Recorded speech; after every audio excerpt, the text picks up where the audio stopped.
Sharing is caring. दोनों भाई नाश्ते की टेबल पर बैठे थे।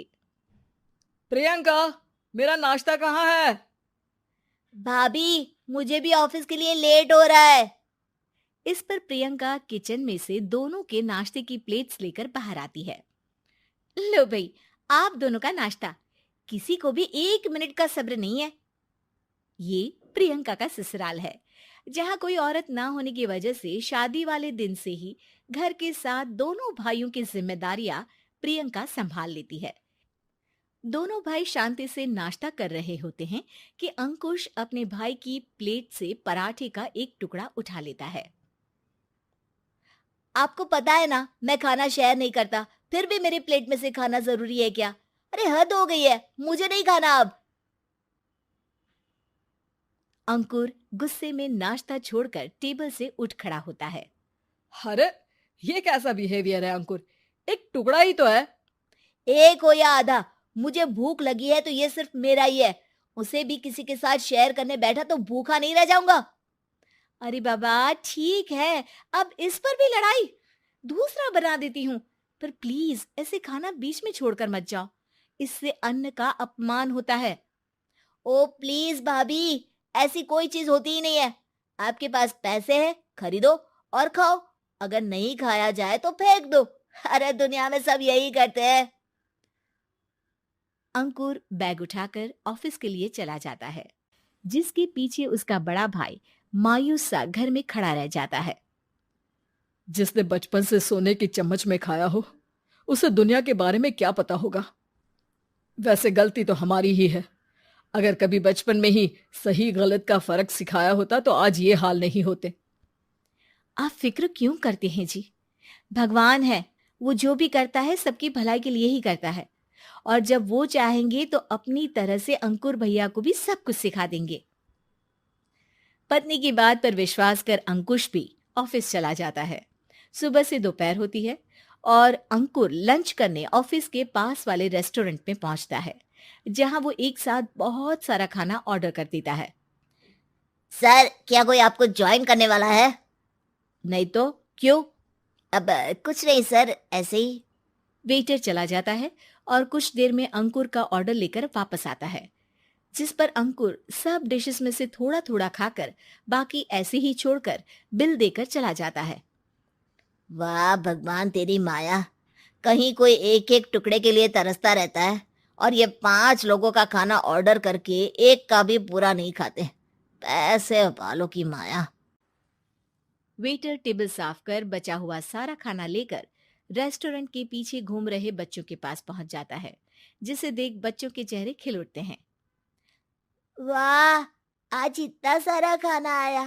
थैंक यू भैया। भगवान आपको खाने की फैक्ट्री बना दे। अगर ये फैक्ट्री मेरी होती तो तुम लोगों को कभी किसी का झूठा बचा हुआ खाना नहीं खाना पड़ता। चलो तुम लोग खाओ, पर ध्यान रखो किसी को पता ना चले, नहीं तो मेरी नौकरी चली जाएगी। इसी के साथ दिन बीतता है और रात को दोनों भाई एक साथ घर पहुंचते हैं। कुछ देर में सब डिनर करने बैठते हैं, जहां अंकुश अंकुर को समझाने की कोशिश करता है। अंकुर, अगर हमें लाइफ में सब कुछ मिला है, इसका ये मतलब नहीं कि तुम उसका गलत फायदा उठाओ, बल्कि तुम्हें उसकी मदद से दूसरों को भी मदद करनी चाहिए।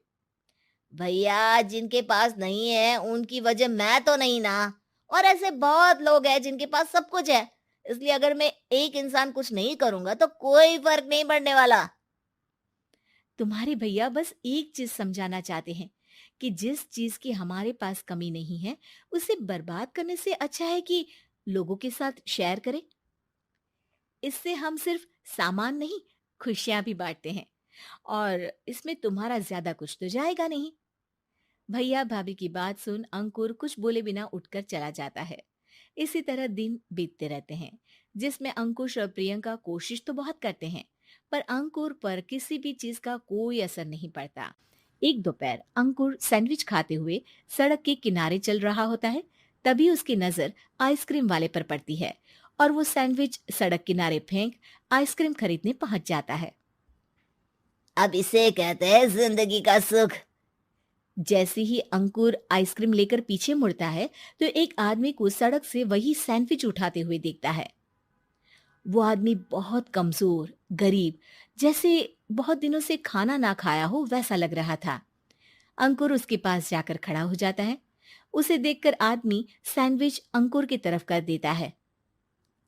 आपको भी खाना है क्या? क्या हम इसे आधा आधा कर ले?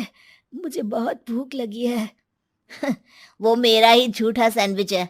तुम दूसरा खरीद कर क्यों नहीं खा लेते? इसे क्यों खा रहे हो? अरे भैया, अगर खरीदने के पैसे होते तो 4 दिन से भूखा नहीं घूम रहा होता। हैं? क्या? तुमने 4 दिन से कुछ नहीं खाया?